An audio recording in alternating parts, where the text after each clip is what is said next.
match between Grubby and Kas. Last game, Kas played amazing, and he just outclassed Grubby. I mean, it's a little bit harsh to say, but it's the truth in the end. Yeah, actually, this is true.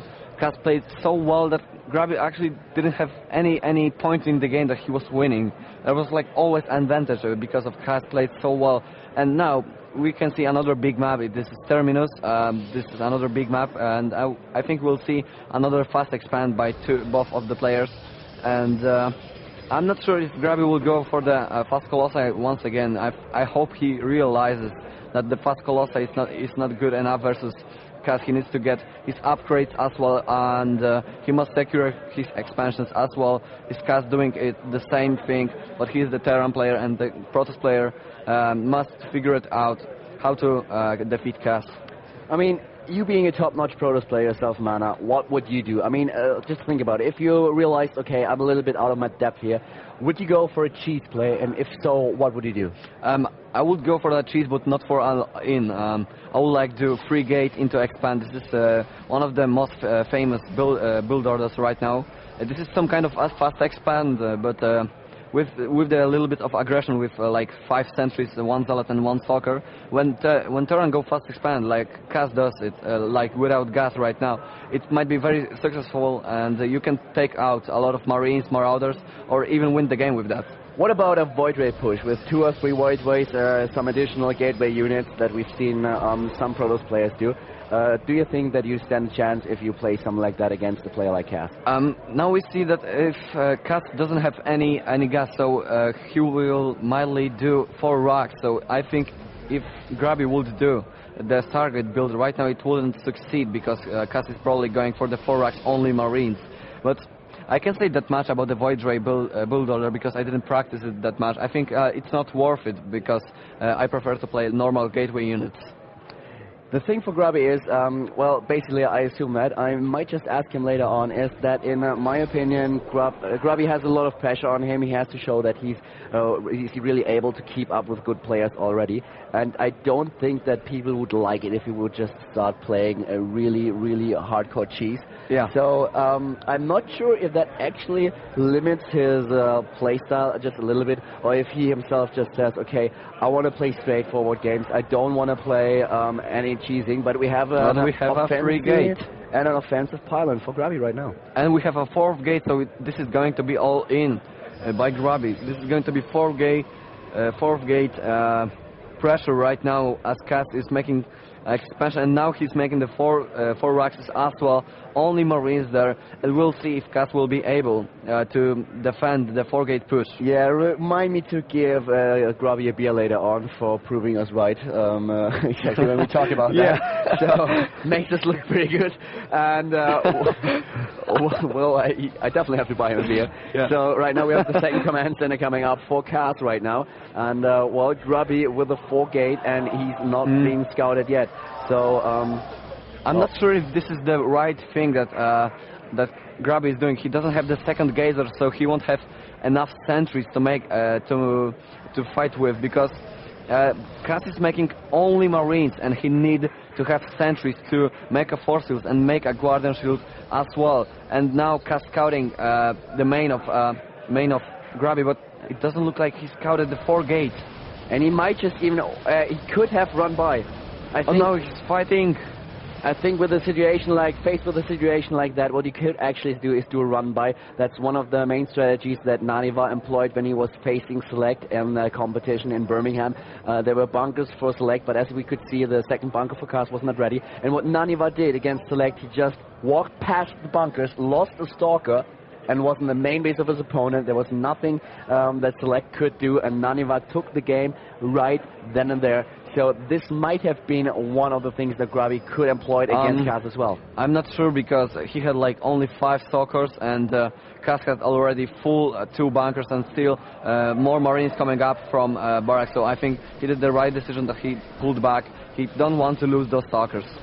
And now he's attacking the rocks, which is a smart thing to do, as he could just sneak into the main base of his opponent through the back door. But we have already quite a lot of Marines for Kas. You can see 70 Marines.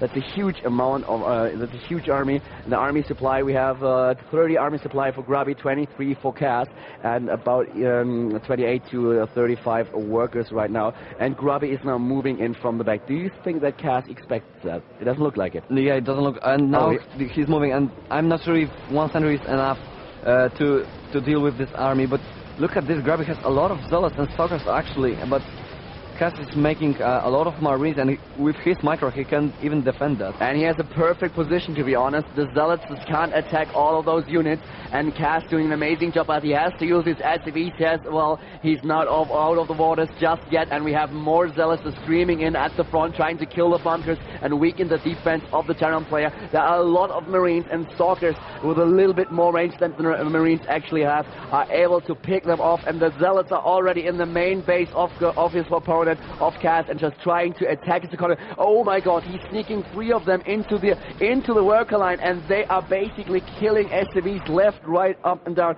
And we have Grubby now walking into the main base of his opponent once again. This is really an aggressive play guy, Grubby, and he's killing so many workers. He's killing so many workers right now. We have already 19 workers killed. Grubby, oh my god. My fucking god, that is just that was a brilliant play by Grubby, actually sneaking those 4 zealots to kill some workers, and then from behind kill a lot of SCVs with his stalkers. That was very brilliant play, and now Kas is forced to play defensive. Yeah, we have a second base for Grubby as well at actually at the third base expansion spot, because there was a supply depot of Kas. He cancelled it, of course. And yeah, so he would have known about it. And Kas has to assume he has to assume that he's behind by now, because he lost that many. He lost that many SCVs. He lost 22 SCVs, and he probably assumes that he's behind right now. He has actually quite a decent SCV count, nonetheless. But we see the concussive shells being researched, and here comes the Terran player. He's actually looking to the right. I'm amazed by Kas. He's looking if there is an expansion by the Protoss player, and here comes Grubby repositioning his army, walking in, getting the Guardian Shield, and Kas will lose this army without the support of the SCVs. I'm really sure that Grubby is able to take those Marines out, and he's just killing them off one by one. Really good job by Grubby right there, and Kas lost a lot. Actually, I don't know how Grubby managed to make so many units with that. I'm amazed by his macro. And Kas, I think he shouldn't move with those army. They were already hurt because Stalkers did so many damage. And now Grubby is a little bit ahead because he has secured his expansion, but he secured the wrong one, because there's only one geyser, but this is the rich one, but there are only 6 mineral patches right there. I would love Grubby to scout the third base, because right now Kas is trying to get an additional command center, so Grubby should have scouted that, but he's actually relying a little bit on his economy right now. He's getting the first robotics, and as we can see, he has 37 to 40 SCVs. So actually, Grubby might be slightly ahead, but Kas is definitely not out of the game, because he has nearly the same amount of workers. He has a very, very nice income, and the Terran player in a pretty good shape, even though he lost a lot of SCVs and units as well. Kas is just an amazing player. He managed to stay in the game, and thanks to his mules, he has a decent elite in the mineral harvesting. He's researching Combat Shield right now, and if Grubby would have scouted that expansion of his opponent, the third base, then he might have chosen to attack him or put some pressure on the Terran player. Like that, he's confident of his situation, and is now just getting his observer. He's just trying to warp in additional gateway units, and we see the Terran player once again opting for that drop play, as the first medivac is actually just leaving the main base of Kas. And Grubby's just waiting for this drop shot. That was and let's see. Oh my god! And once again, Grubby in a beautiful position. He knows how to read those games.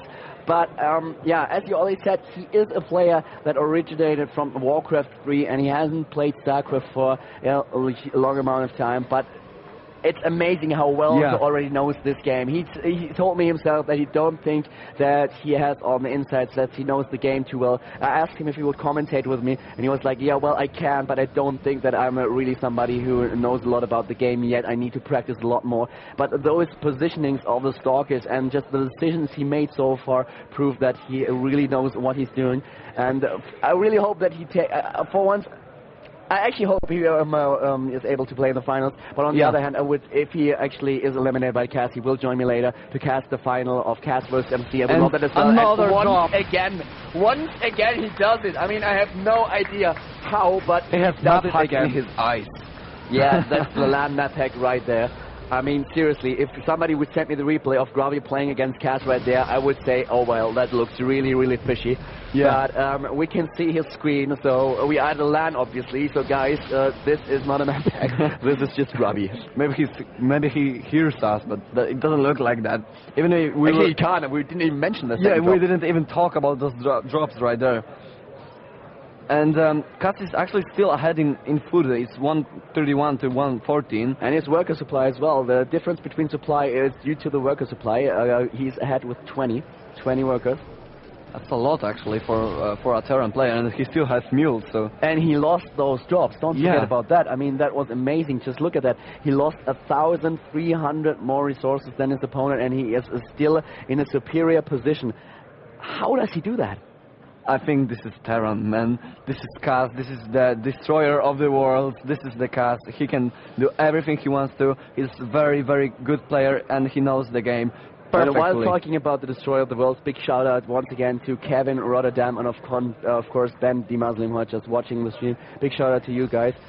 We have the extended thermal lens just researched by now, and as you can see, the forge, Grubby is going for a double forge. He's going for the upgrades, getting another observer. He's on 120 supply guns, 164, and now slowly but steadily Kas is pulling away in the army supply count as well.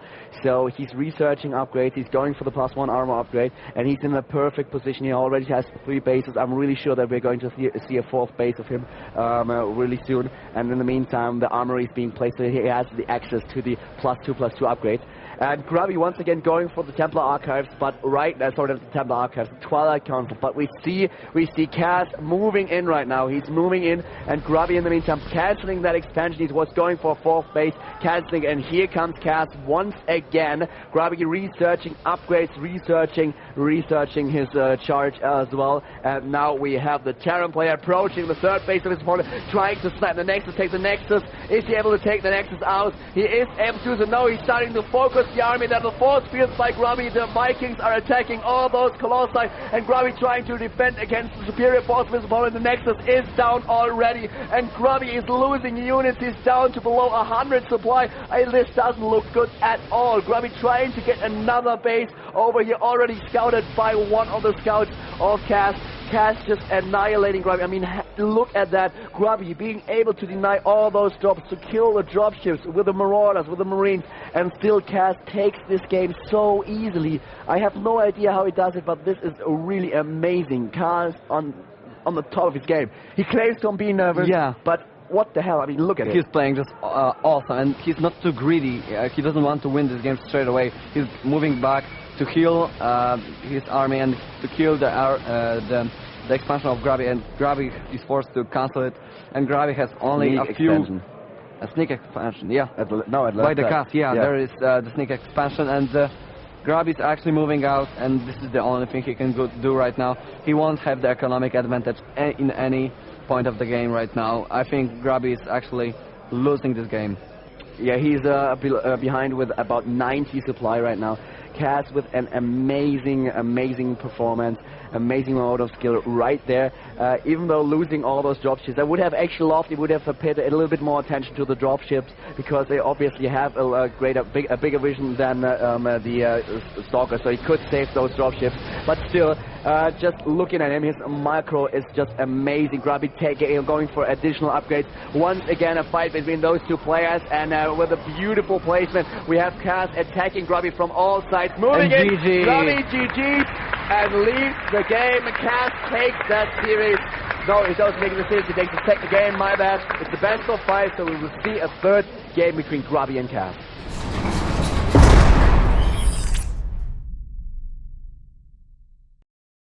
Okay, so we have the third match. We have on the map on the map Xalnaga Caverns being the third map between Kas and Grubby in the best of 5. Copenhagen Games, semi-final, second semi-final of the Race Domination Tournament. Yeah, well, MC is waiting in the finals, and if Kas is able to take this match, this game as well, then he will face MC. Grubby is already ranked top 4, and he told us earlier that it's not enough for him. He wants to be in the final, and he's doing his best, but Kas is just playing amazingly well. Grubby actually